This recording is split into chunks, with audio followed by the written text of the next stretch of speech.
Semuanya merdeka. Enggak kompak, Pak. Merdeka. Kurang barang. Merdeka. Terima kasih.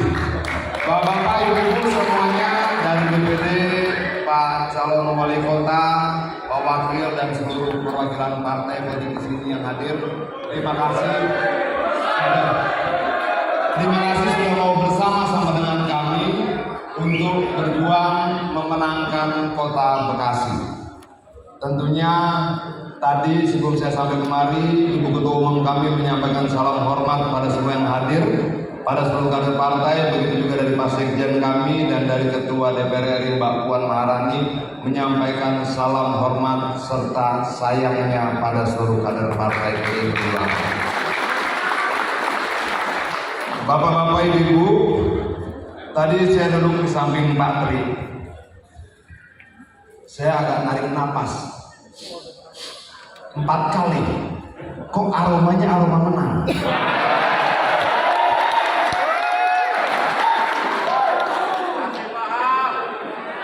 Tadi waktu Pak Tri menyambut Pak Wakil, dia berdiri, saya lihat postur tubuhnya. Ini postur menang. Lalu tadi saya dengar pernyataan dari DPC, sekretaris DPC, dia bilang surveinya memang mengarah pada kemenangan. Aromanya aroma menang, gesturnya gestur menang, surveinya survei menang. Dan ternyata kemenangan itu tidak kita perjuangan sendirian, tapi ada partai-partai lain yang bersama kita. Nah, menurut saya kalau begitu kita mau berbicara bagaimana menuju kemenangan atau bagaimana setelah menang. Yang mana yang mau kita bicarakan? Kalau aromanya sudah menang, menuju menang dulu. bagaimana? Menuju menang dulu. Menuju menang dulu. Oke. Coba pegang telinga kita masing-masing. Satunya lagi. Mata. Lihat kaki kita. Tangan kita. Masih lengkap? Kita sudah melewati pilpres yang sangat keras. Kita sudah melewati pileg yang sangat keras. Dan tangan kita, kaki kita, mata kita, telinga kita lengkap. Lalu bagaimana saya mau berbicara tentang bagaimana bertarung pada petarung-petarung yang sudah melewati pilpres dan pileg sekeras kemarin? Adian mungkin cuma di Jakarta, tapi yang di desa-desa, yang di RT-RT, yang di kecamatan-kecamatan, yang head to head dari TPS ke TPS, dari RT ke RT, yang mereka yang hadir hari ini. Lalu pantas nggak saya ngajarin mereka tentang caranya berjuang? Nggak pantas. Nggak pantas, karena mereka lebih paham daripada saya. Yang saya ketemu ini kan cuma partai lain yang berbeda di televisi. Kita berdebat satu dan yang lainnya, ini enggak. Oke, jadi menurut saya nggak pantas kalau kemudian saya merasa diri pintar mengajarkan tentang bagaimana bertarung di arena pertarungan dibandingkan bapak-bapak dan ibu-ibu semua. Jadi saya lebih tertarik untuk berbicara kalau sudah menang ngapain.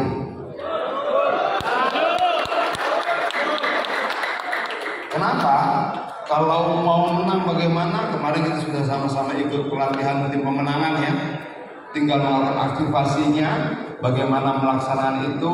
Ada sekian banyak partai yang bersama-sama dengan kita dan siap berkorban bersama-sama dengan kita, dan tentunya mau menikmati kemenangannya bersama-sama dengan kita juga. Nah, bapak-bapak, ibu-ibu, dalam banyak kesempatan saya selalu bertanya kepada seluruh calon kepala daerah kita, bagaimana memaknai kemenangan itu agar kemenangan itu tidak cuma dirasakan oleh Pak Tri dan wakilnya. Bagaimana bahwa kemudian kemenangan Pak Tri itu adalah kemenangan rakyat Kota Bekasi. Bukan cuma kemenangan Pak Tri, bukan cuma kemenangan wakilnya, bukan cuma kemenangan partai-partai, karena partai-partai ini kan media perjuangan kita untuk mencapai tujuan bersama yang namanya kesejahteraan rakyat. Nah, bagaimana caranya agar kemudian kemenangan Pak Tri ini berdampak, bermanfaat bagi anak-anak buruh di Kota Bekasi, bagi anak-anak pekerja sosial di Kota Bekasi, bagi anak-anak banyak orang miskin di Kota Bekasi. Kalau kemudian kemenangan Pak Tri hanya bermanfaat buat dirinya, saya menyesal hadir di tempat ini. Kenapa tidak untuk itu DPP PDI Perjuangan memastikan Pak Tri untuk maju menjadi calon wali kota? Artinya, maaf, saya berharap kemenangan Pak Tri adalah kemenangan rakyat Kota Bekasi. Menangnya Pak Tri harus mampu membuat mereka anak-anak usia sekolah punya harapan untuk bersekolah lebih tinggi. Walaupun saya agak senang karena ternyata UMR Kota Bekasi tertinggi di Jawa Barat. Betul. Nomor 2 tertinggi. Bisa nomor 1? Bisa nomor 1? Mau guru di Kota Bekasi nomor 1 upahnya? Mau. Kenapa? Anak guru punya mimpi yang sama dengan anak Adia. Anak guru punya mimpi yang sama dengan anak Pak Tri. Jahat kita kalau kemudian kita rampas mimpi mereka dengan tidak menaikkan upah buruh. Tentunya ketika kemudian Pak Tri mampu menaikkan upah buruh Kota Bekasi tertinggi di Indonesia, saya akan bilang kader PDI Perjuangan. Hanya kader PDI Perjuangan yang seperti itu. Nah, itu menurut saya penting Pak Tri. Apa ya? Saya berkeliling ke setiap daerah segala macam. Sepertinya buruh tidak menjadi komponen penting untuk kemudian dijadikan program. Gak ada tuh calon kepala daerah yang berani bilang kalau saya terpilih saya akan naikkan upah buruh 15% dari hari ini. Lalu banyak teman-teman yang nanya, memangnya bisa upah buruh dinaikin? Bisa. Apakah itu tidak mengganggu pengusaha? Tidak. Yang mengganggu pengusaha bukan ketika upah buruh naik, yang mengganggu pengusaha ketika pengusaha harus membayar 30% dari biaya produksi untuk kebutuhan pejabat negara. Contohnya mana Bang Adian? Contohnya buruh kelapa sawit.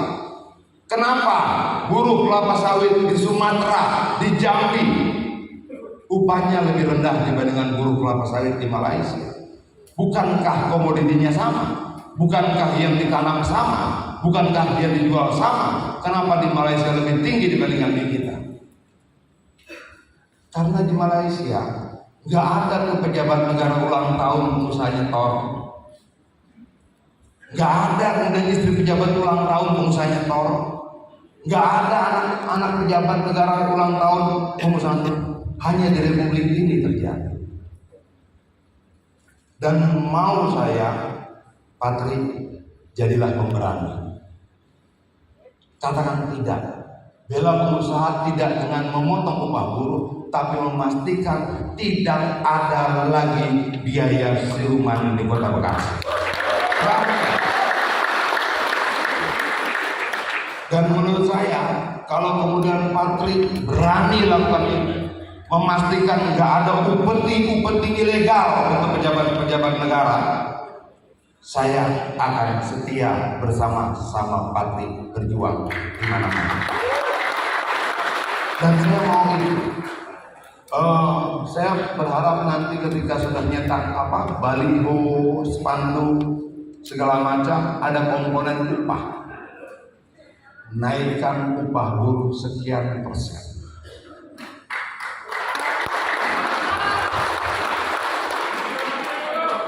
Partai buruh setuju?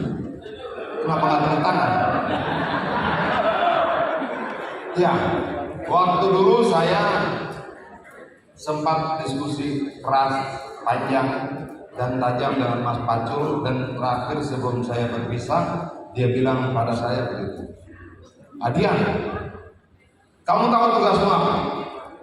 Tugas seluruh kader PDI Perjuangan adalah memberikan tenaga pada kaum miskin, memberikan tenaga pada kaum marhaen, memberikan tenaga tambahan pada mereka yang teraniaya, dimarginalkan dan dipinggirkan.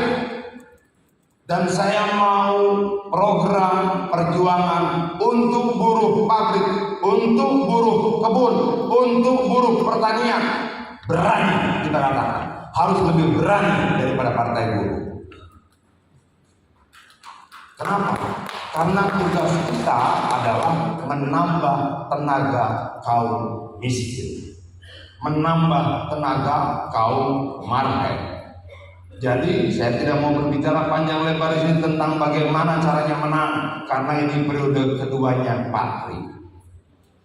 Saya tidak mau berbicara tentang bagaimana caranya menang dengan lihat ketua-ketua partai yang sekian banyak bersama-sama dengan kita, kader partai yang solid dan kompak bersama-sama dengan kita, dan aroma tubuh Pak Tri tadi. Saya cuma tertarik, kalau sudah menang bagaimana Pak Wali? Kalau sudah menang bagaimana Pak Wakil? Jangan dong kemudian tiba-tiba PAC dari salah satu kecamatan WhatsApp saya dan bilang, Bang, yang nambah bukan upah buruh, yang nambah rumahnya Pak Tri.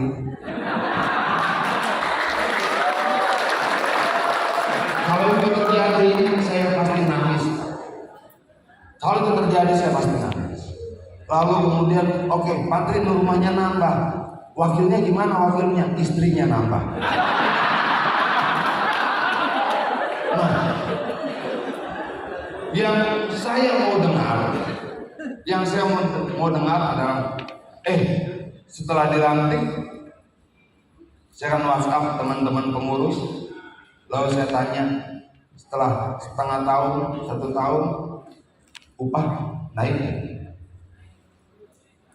Kalau pengurus partai bilang naik Pak, berapa persen? Kemarin 2023 itu naiknya 2,3% kalau tidak salah. Nah, ternyata bisa naik 8%. Baru saya bilang, Pak Tri jempol. Lalu saya tanya, pengangguran turun nggak? Turun Bang, jempol. Kenapa? Memang tugas kita begitu. Tugas kita memenangkan pilkada tidak cuma memenangkan orang-orang. Kita memenangkan tujuan dan cita-cita kita. Partai ini tidak dibuat asal-asalan, tidak dibuat iseng-iseng. Partai ini dibuat untuk tujuan. Kenapa kita berkumpul sebanyak ini? Karena kita punya tujuan yang sama. Kita mau membangun perjuangan yang sama, namanya perjuangan politik. Perjuangan politik itu apa? Perjuangan politik itu adalah perjuangan ide. Ide itu diperjuangkan oleh orang-orang. Jadi penempatan orang bagian dari perjuangan politik partai kita.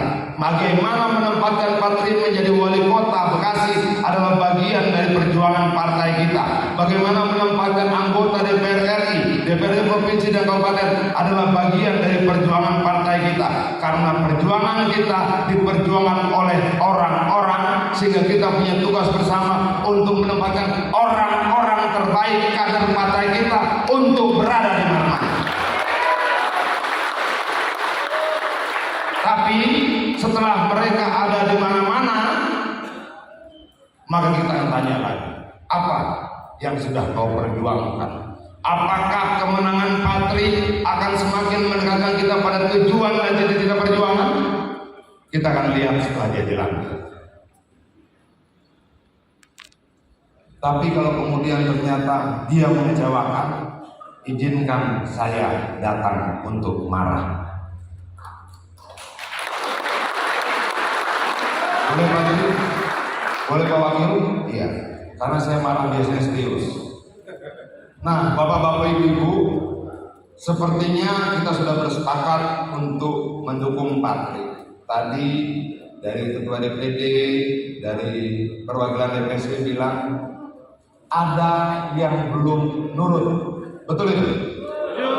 Betul nggak? Boleh nggak? Begini, tegak lurus.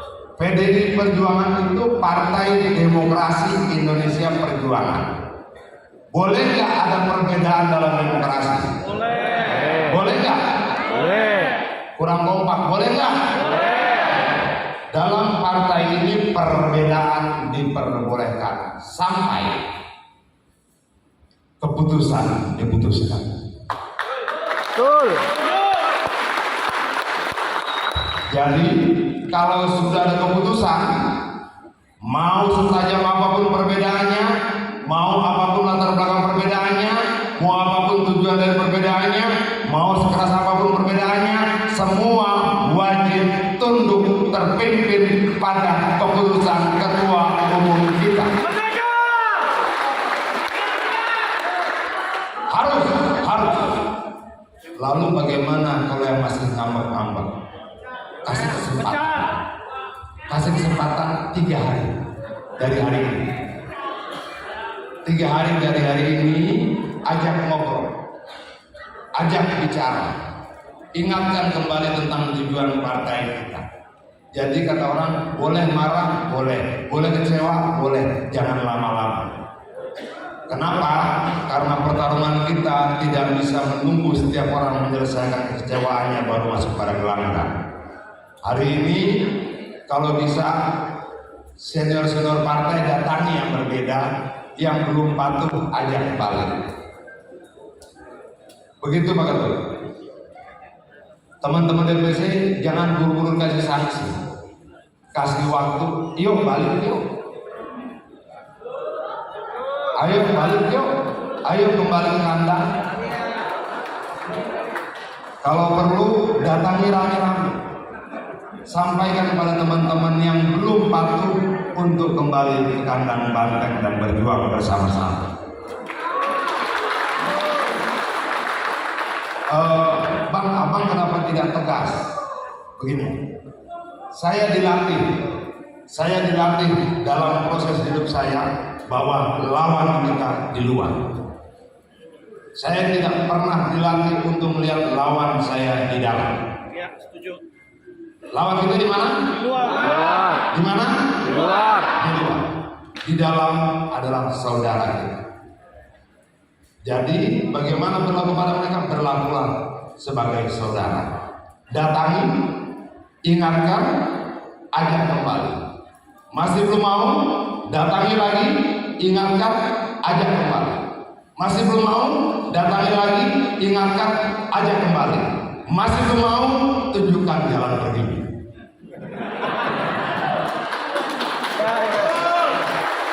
Tapi sama saudara kita harus rayu berkali-kali. Tapi kalau sudah 3 kali kita ajak ngomong, 4 kali kita ajak ngomong, oke, kita mudahkan jalannya untuk keluar dari tempat kita. Dan itu tidak cuma terhadap kader-kader partai di tingkat ranting, anak cabang dan cabang.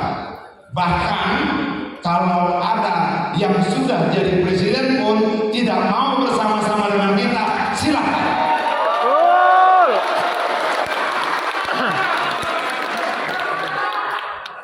Ada yang sudah mengaku sangat kaya, lalu dia berpikir dengan uangnya dia bisa mengatur banyak, dan dia mau keluar dari PD Perjuangan, kita tunjukin jalan. Siap. Tapi sebelumnya kita akan datang berkali-kali memohon, tolong jangan. Tapi kalau sudah 1 kali, 2 kali, 3 kali, kalau kata Panci berapa kali? 3 kali. Panci bilang cukup 3 kali. Kalau 3 kali sudah kita ajak ngomong, kita datang, Bapak balik yuk.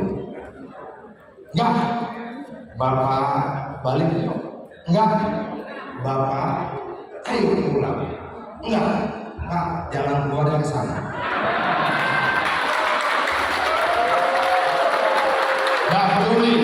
Gak peduli ranting anak ranting PAC cabang, bahkan pemimpin negara pun kalau dia meninggalkan kita dan sudah kita rayu-rayu balik, dia tidak balik, kita tunjukin jalan keluar.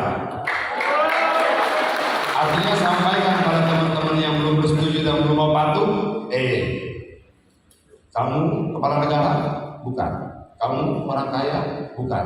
Kamu punya jabatan di negara ini? Tidak. Jangan sombong. Yang punya jabatan tinggi pun kita bisa katakan selamat tinggal. Apalagi yang cuma, yang biasa-biasa saja. Ya, tapi sebelum sampai tahap itu, ajak balik lagi ya. Teman-teman, Patri, emang kesal saya tahu. Tapi orang bilang marah jangan lama. Kalau perlu, kalau saya jadi Patri, saya yang datang. Patri yang datang ke rumah satu-satu. Ayo. Kenapa? Pemimpin itu harus rendah, harus rendah hati. Harus rendah hati. Kalau kemudian nanti ada yang beda 1, 2, 3, 4, 5, 6, 7, 8, 9, 10, lalu Patri datang nanti malam jam 9 malam, Assalamualaikum, ketok pintu rumahnya, percaya kalau dia tidak luluh hatinya tidak mungkin. Nah, saya berharap kita datang dengan kerendahan hati. Oke, sebelum saya akhiri begini Pak, boleh nggak kira-kira saya punya satu permintaan? Boleh. Permintaan saya sederhana, jangan ada money politik dari kita.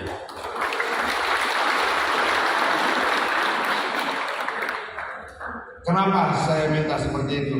Agar Patri ketika menang tidak sibuk cari kembali uang, sehingga uangnya dia pakai betul-betul buat rakyat. Nah, mungkin nggak itu kita lakukan? Mungkin Pak. Saya di DPR RI sudah masuk periode yang ketiga, dan saya bisa jamini selama kampanye 3 pemilu saya tidak menggunakan amplop 1 buah pun. Ada berapa DPD di Kota Bekasi? Berapa? 1,8 juta. Patri punya istri? Pak Wakil punya istri? Sama. Kalau kemudian kita punya waktu tersisa 70 hari, dan setiap orang Patri setiap hari berkeliling ke 10 tempat, maka dalam 70 hari dia bisa membuat 700 pertemuan. Betul tidak? Kalau kemudian satu pertemuan itu dihadiri oleh 150 orang, maka paling tidak dia tatap muka pada 150 kali 700, 7.000, 3.500, 10.500 orang. Kalau istrinya lakukan hal yang sama, Pak Wakil lakukan hal yang sama, istri Pak Wakil lakukan hal yang sama, artinya dalam waktu 70 hari mereka sudah bertatap muka paling tidak dengan 42.000 orang. Apakah itu untuk mencari suara saja? Tidak. Selain mencari suara, memastikan pemimpin kita mengenal dengan baik rakyat yang akan dia pimpin. Datanya. Nah, kalau kemudian itu dilakukan Pak, harusnya radiasi dari pertemuan demi pertemuan itu bisa memenangkan Patri tanpa pakai amplop, tanpa money politik, dan tentunya kemenangan yang didapatkan dengan cara seperti itu akan menjadi kebahagiaan bagi seluruh partai PDI Perjuangan, bagi saya, bagi teman-teman DPP dan sebagainya. Kalau bisa Pak Ketua Partai, kita jaga agar tidak ada money politik di Kota Bekasi, tidak ada intimidasi di Kota Bekasi, tidak ada panggil-memanggil kepala desa di Kota Bekasi, tidak ada ancam-mengancam di Kota Bekasi, tidak ada kemudian bansos-bansosan di Kota Bekasi yang menggunakan uang rakyat. Demikian Bapak-Bapak Ibu-Ibu, harapan saya terlalu besar dengan Kota Bekasi. Harapan saya terlalu besar terhadap pilkada kita hari ini, karena menurut saya pilkada bukan cuma sekedar memenangkan orang-orang, tapi harus menjadi langkah maju bagi rakyat secara bersama untuk semakin mendekatkan kita pada tujuan dan cita-cita bernegara. Terima kasih untuk waktunya Patri, Pak Ketut, teman-teman DPC, PAC, dan teman-teman dari partai yang lain. Saya bahagia berada bersama-sama dengan Gerindra, PKB, dan tolong sampaikan ke teman-teman Gerindra di sana, ada yang itu manis, galak sebenarnya. Begitu juga teman-teman Perindo, Nasdem dan sebagainya. Salam hormat saya untuk seluruh DPP kalian. Sampaikan cinta kami semua dan materi juga untuk seluruh pengurus partai kalian. Dan saya percaya bahwa kita akan membangun Kota Bekasi bersama-sama menjadi lebih baik di kemudian hari. Terima kasih. Selamat siang. Merdeka. Kenapa kurang kompak ya? Merdeka. Merdeka. Pak pimpinan partai boleh sama-sama kita teriak merdeka? Itu salam nasional. Merdeka. Merdeka. Sebelum kita akhiri begini. Salam Pancasila. Salam Pancasila. Semua harus berdiri dan bilang salam Pancasila. Coba kita tes dulu. Kader partai harus tahu. Siap ya? Kompak ya? Siap? Salam Pancasila. Salam Pancasila. Nah, luar biasa. Duduk lagi, kita 3 kali latihan. Karena ini harus bersosialisasikan. Salam Pancasila. Salam Pancasila. Duduk lagi, sekali lagi. Salam Pancasila. Salam Pancasila. Luar biasa. Merdeka. Merdeka. Baik, terima kasih kepada Bang Adriana Pindahulu agar untuk semangatnya luar biasa, untuk supportnya kepada kami. Dan acara selanjutnya hadirin yang kami hormati, tibalah kita di